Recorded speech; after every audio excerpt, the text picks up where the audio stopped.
Welcome to the podcast from Prism Chambers, together with DTOS Group today. And today we're going to be talking about sustainable investments and what that really means in the business world. My name is Marc Maurel. I'm the Senior Marketing Manager at DTOS Group. And with me today is Johanne Hague, who is the partner at Prism Chambers. And our guest with us today is Mr. Pierre Egot from IBL Energy. So thank you so much for joining us, Pierre. Thank you for inviting me, Mark. So isn't this an incredible venue? I mean, we are sitting here in the clubhouse of the Nine, which is the new 9-hole golf course at Azuri, Ocean Village. What an incredible place. I mean, it's totally blowing my mind. I mean, we're the first people here, essentially. Yes, I heard that apparently there's a grand opening on Friday, so who knows, maybe we'll get an invite or two. Crack a nut on that one. Great. Well, let's get into it. So, Pierre, we've got some questions for you, and so a simple one is, what brings you to Mauritius? What brings me to Mauritius? I mean, well, I think you explained it all. It's about living here now. My wife is Mauritian, and so are my kids. So okay. That's one first element. And also, I mean, I've spent quite some time in the Indian Ocean, and I realized that Mauritius is perfectly placed in terms of cultures to be like the stepping stone from Asia to Africa, but also from Europe to Africa. That's perfect. I mean, and also about the legal setting, we do have a mix of the French and the English law, which makes it like perfect also. I mean, I think in the French language, the English language. So I think for me, it's a perfect place to be and to do this investment in, in everything, but also in sustainable investment. How long have you been on the island? So I've been going back and forth for the past 20 years, but but I just arrived in the middle of the COVID season. Yes. Did you have to quarantine? Yeah, exactly. Gosh. 2 weeks in a hotel with my 4 kids. Oh my God. That must have been, and your marriage survived. Yes, it did. Wonderful. Well, actually, as Mark said, we're here to talk about sustainable investments today. I mean, this term has become really famous in the last decade or so. But what exactly does it entail?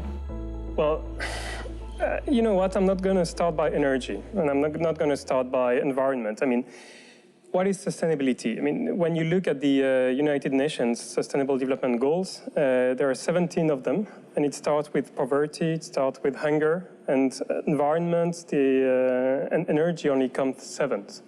So I think sustainability is about everything. When you're a business, when you talk about sustainability, and especially in a crisis like the one we had over the past 2 years and over the past 6 months, what you have to realize is my business sustainable? And it's not only about the environment, can I survive, especially here in Mauritius, if the logistics goes down, if the prices of logistics, triple or get 5-fold? Can I survive if the prices of energy, fossil fuels get multiplied by, you name it. Coal has been multiplied by, a few hundred persons. Can I survive if food is not coming to the island? And I think that's really what you need to think about. So for me, it's about all that, and it's also about the local communities. So that's what sustainability is. When I heard about that, I went to look over the internet about what others say about sustainable investment, and I found on the website of BlackRock, which is not, renowned to be the most sustainable of all firms, and what they say is sustainable investing is investing in progress and recognizing that companies solving the world's biggest challenges can be best positioned to grow. I think that's really what it is about. You're looking at all the challenges we have ahead of us, and only the companies that are positioned, that are solving the issues, are going to last and are going to grow. Yeah. And that, if you're an investor, you need to think about that. And then they go on. Sustainable investing is about pioneering better ways of doing business and creating the momentum to encourage more and more people to opt into the future we're working to create. So that's about sustainability and sustainable investment. And then it could be different if you're in Mauritius or if you're in Russia, for instance. You're not going to consider sustainable investments in energy the same way. If you're in here, you need to get rid, of your dependence to fossil fuels. If you're in Russia, you don't have this need. At the end of the day, they even have more and more to use now, so they are going to use more and more of that. So it's a bit different. But then when you add the environment, what we're lucky about is that when you add all the elements in Mauritius, we are in Africa at large. What is sustainable for the planet is also sustainable for the people, and it's also sustainable for the businesses. So that's also one of the ideas of being here, is, yeah, you're doing investments, sustainable way, is good for the planet, but it's also good for the business. And I guess with the COVID pandemic as well, it's really brought focus on the crucial importance of having a sustainable country. I mean, we've seen, as you mentioned, the prices of everything has gone up with the supply chain disruptions, the rising prices of fuel, and the inflation that comes with it. I think in this year's budget, there was a real focus on creating a more sustainable country. Whether or not we'll achieve that, I think, is a different story. But what's your take on that? Do you think we still have a long way to go? I think you're right. And I think we're still lucky because we still have food. Mauritius alone, can Mauritius feed all the Mauritians? And I'm not sure. I mean, it can produce sugar for all the Mauritians, but I'm not sure it can feed all the Mauritians. So we need to think about that. And then I think we can talk about energy, which I know more about, and there are ways to go, and there are ways to change maybe our consumption habits, maybe less when you talk about food, because at the end of the day you need to eat, but maybe more about energy. And yes, there are ways to achieve that, but then it has to do with how to set the right framework, it has to do how to have the right habits, and it has to do about having the right leaders and the right companies to lead this transformation. Just looking back at what you're saying, you know, can Mauritius feed its own population? If you just look at sort of growing, I'd love to see that exercise done, like on a map, to, you know, and maybe we need to look at how much sugar we're producing and maybe reduce that and start increasing more on the sort of vegetable sides. And yeah, so it's a very interesting comment or thought process. But in your view, is the area of sustainable finance still quite a novel concept? What are the main challenges facing that? You know, one thing I liked when I first learned about economics is that the etymology of economics is, I think, don't quote my Greek, but I think it's oikosnomia, which is the law of how to govern your own house. And that has to do about also how to be sustainable. I mean, when you govern your own house, you need to have this long view.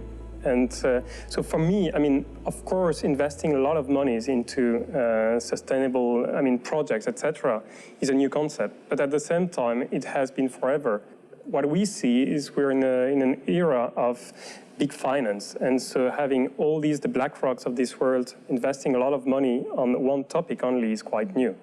It used to be a lot about oil and gas. Total, I think, for the year now is going to invest 2/3 of its budget into fossil fuels, but 1/3 into green energy, which for an oil and gas company is also big. So yes, it's gaining momentum. It's not new on the concept, it's really new on the magnitude it has. When you look at the Green Deal in Europe, which happened with the new commission, it's about, I think it's 1 trillion over 10 years. So it's 1 trillion euros. It's 100 billion euros per year invested in sustainable businesses, sustainable projects. So it's growing. We're making something new and really big scale with something that has been here forever. What do you think of the sovereigns going into green bonds and blue bonds? And I think the Seychelles did one quite recently. Do you think that's an area where Mauritius has potential? There has been Sim Finance raised the first green bonds in the region. Mauritius enabled a framework for green bonds recently. I've not seen too many projects so far, but it's going to gain momentum. I think it's about getting the companies and the sovereigns to adopt it. And I think one of the main challenges that we've seen, I think perhaps it's just a perception issue, but it would be great to have your views on it, is that people often think or have the perception that sustainable finance doesn't go hand in hand with returns, big returns, so that they're incompatible. What are your thoughts on that? I mean, they can be really, really profitable. And there are two ways to look at that. The first one is, how can you be profitable if your business can be shaken by the next crisis? So that's one. I mean, yes, you can be profitable in the short term. Certainly, you can do some speculation, and being in sustainable business is much less about speculation than about investing in the long run. Countries like the US, I talked about the EU. The US, they're going to invest 500 billion into as part of the 2 trillion investment plan in infrastructure of the Biden administration. They're going to invest 500 million. Which means that for the other investors, they will get this money, maybe not for free, but this money to back them. And then it becomes quite profitable. You have the same in the EU. Now, the question, Mark, is about Africa. You know, Africa in the telecommunication went directly from not much to full 3G or, communication. Now it's 5G, And in the energy, it's the same. When you talk about Africa, it's 600 million people who don't have access to electricity, which means no access to water, no access to, to communication, no access even to education sometimes.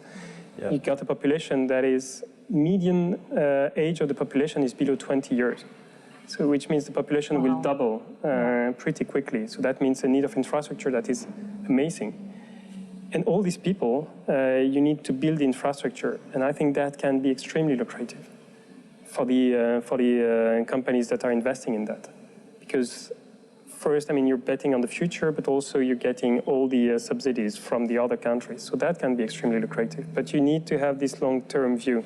You cannot do sustainable investing and want to get the returns 2 years afterwards. It doesn't work. So Pierre, if we talk about sort of the long-term view in sustainability, and if you look at the budget speech for Mauritius this year, are we going to achieve the goals that have been laid out already for Mauritius? I think it's a good question. And again, taking one step back, when you look 50 years back, the fossil fuels did represent 86% of the overall energy consumption on the planet.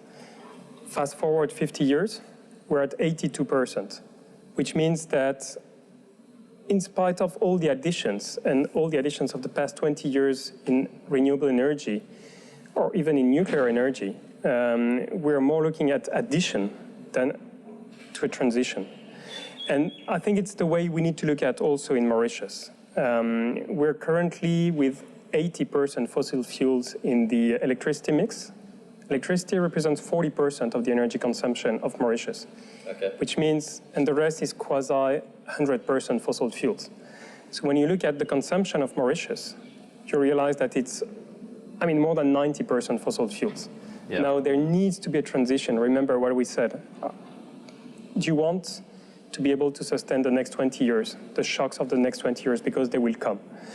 So I think Mauritius doesn't have a choice. We need to move forward together. Now, can we do it? And I think there are good ways to hope. First one, when you look at the latest PV tenders, which were massive, by the scale, the sheer scale of the tenders, were individual projects 10 times more expensive than the projects that used to be deployed in the past. There has been a massive and a really good turnout. The contracts are currently being negotiated. The banks locally, MCB, State Bank, are getting together with banks outside of the country to finance that.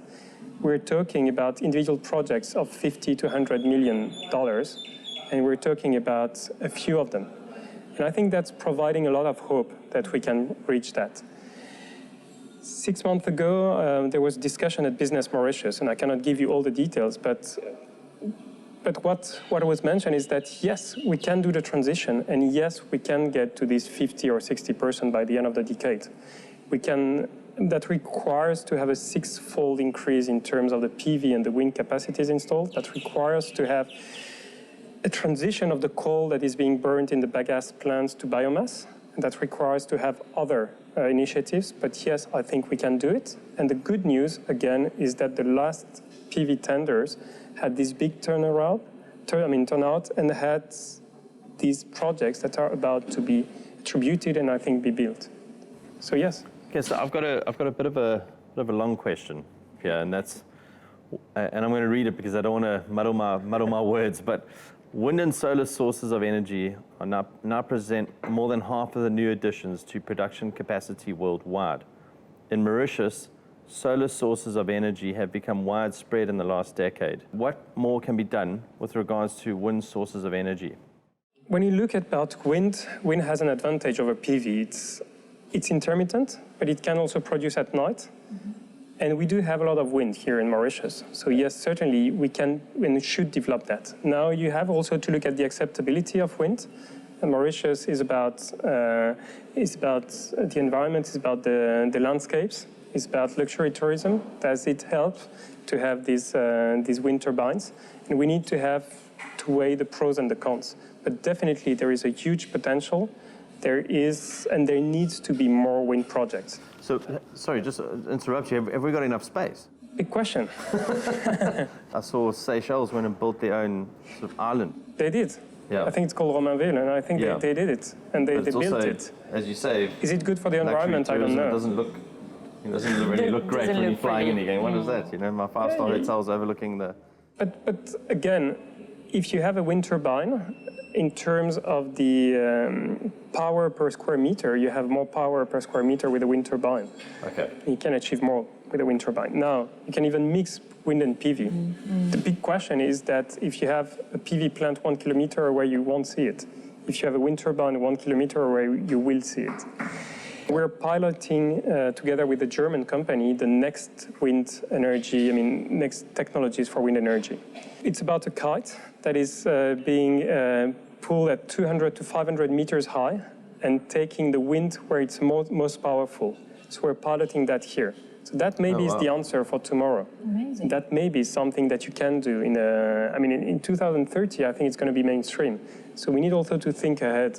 Energy projects that take 3 to 5 years to be built. So we need now to think about 2030. That's a new one. It's called Sky Cells, together with a partner in Germany. And I can invite you to go and visit that. Yes, please. Oh, wow. I'd love to see it. With pleasure. Oh, that's awesome. So that's, when you say we, you mean IBL Energy is partnering? It's not me. It's we, IBL Energy. The but royal we.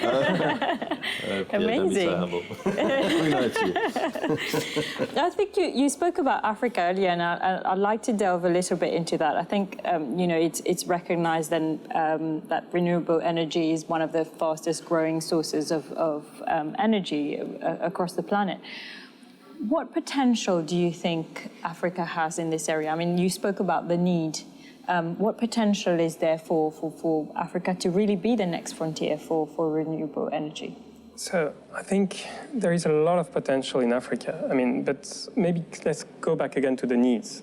When you look at South Africa, the people in South Africa and the companies, they have to go for 12 hours a day of load shedding right now. 12 hours a day. Yeah. We're so lucky in Mauritius. And I think these kind of risks and these kind of issues you will have, because you will have failed states in Africa. What it means is that you need to have this transition, and you need to work at the level of the people, at the level of the companies. And Africa is blessed with a lot of natural opportunities. Resources as well. Kenya. Yeah.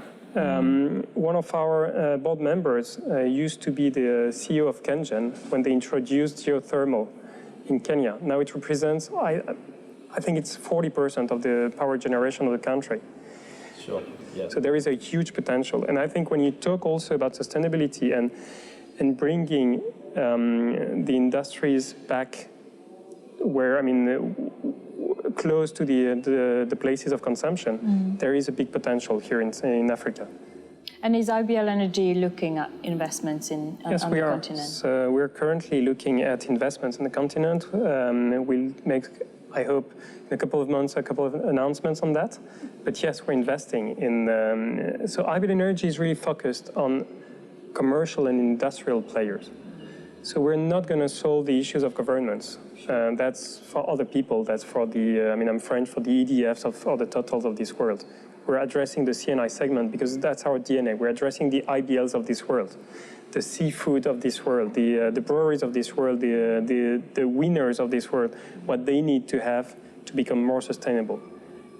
And yes, we're addressing them in Kenya, we're addressing them here in the Indian Ocean, but also in Kenya. And we see a lot of traction here. And I think you're so right about having all the different players on board. You spoke about the willingness of the bank to provide the financing, the willingness of the companies to roll out their sustainable strategy, and also the willingness of government. I think, for all that we say about governments across the world, I think at least in this year's budget and the previous couple of budgets, there was this real will to make Mauritius a proper sustainable. And we have, as you said, the tax incentives, the framework is there. Now we as a people must, it's up to us to take the next step. I think the good news is that there is a lot of progress being made in this direction. The banks are becoming more and more aware of that and are offering the right solutions. Mauritius is just out of the grey list of the European Union. We need to do for Mauritius, but we can also be the platform for investments into Africa. I think that's a huge opportunity for people like you and for us also. Pierre, thank you so much for just giving us your insights into sustainable investment. I think we've all learned quite a bit here this morning. And if you guys would like to follow Prism Chambers or DTOS, you can climb onto either of our social media handles. It'll be down in the description below. It'll be down in the description on your podcast as well.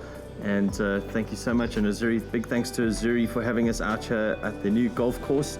And we wish you guys the best of luck for the launch on Friday. So thank you very much. Thank you. Thank you both.